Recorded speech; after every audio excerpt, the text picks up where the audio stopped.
My name is Prairie Conlon, licensed mental health professional, and I'm here to talk to you, emotional support animal users, as we are currently on the brink of losing privileges for your legitimate emotional support animals. A new federal proposal is threatening to ban emotional support animals on airlines indefinitely. I honestly never thought that this would happen, and let me tell you why. Emotional support animals, they're a legitimate treatment, just like a service animal is. And yes, we know that service animals and emotional support animals are very different and they serve very different purposes.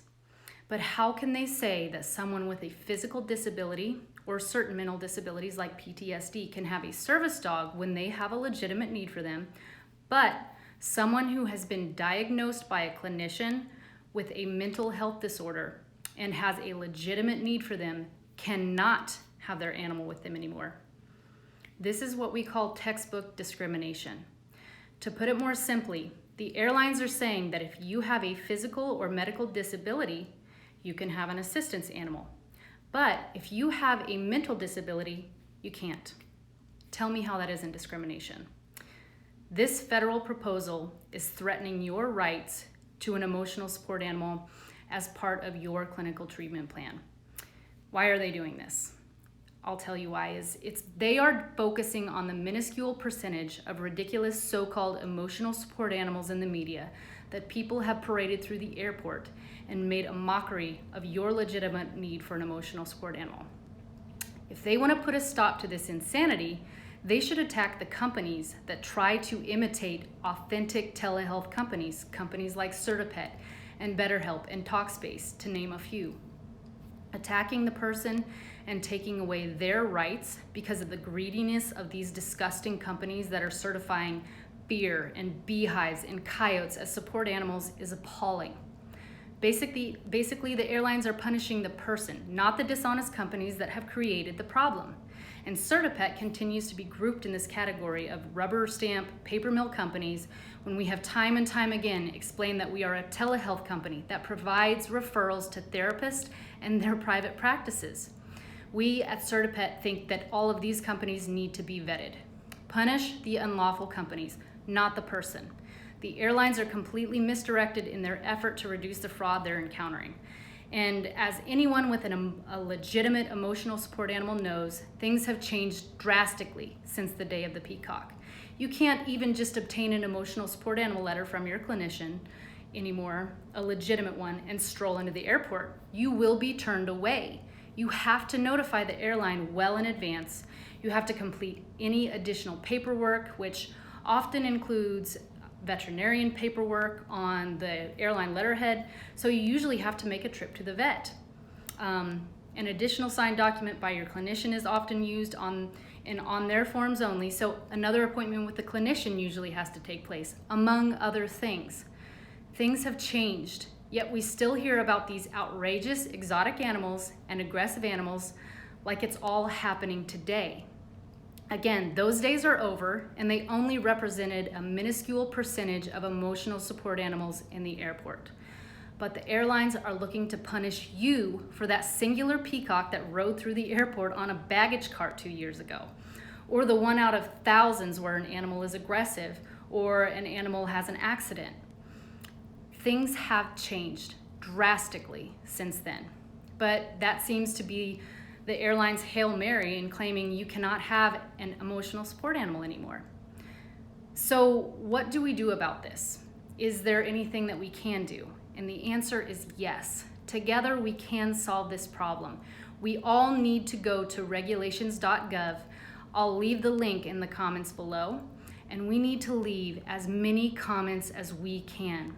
We need to get rid of the stupid peacock imagery that comes to everyone's mind when an emotional support animal is mentioned. And we need to show them the real face of emotional support animals and how they make a difference in your life. If we left 1 million comments, they wouldn't be able to look away. They couldn't hide behind this insignificant percentage of fake emotional support animals that were brought in years past.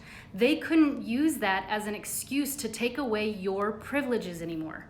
But you need to be heard. Please go to the link in the comments and make sure that they hear your voice.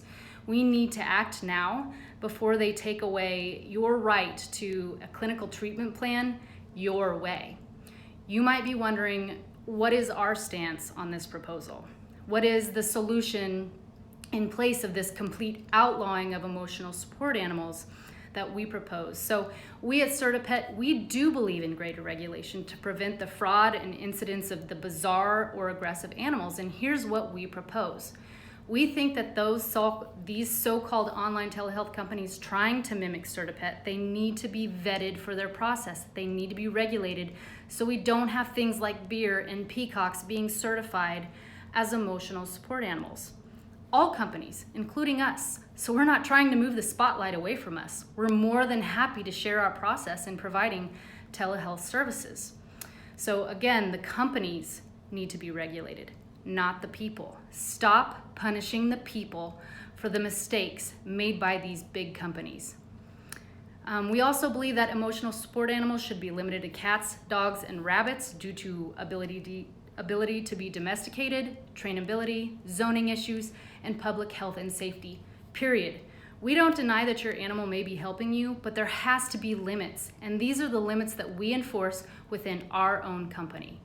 Next, doctors and clinicians writing letters should be educated appropriately before developing a treatment plan that includes an emotional support animal. We're working on a continuing education credit for training clinicians in emotional support animals as part of a treatment plan. Clinicians should not practice outside of the scope of their abilities.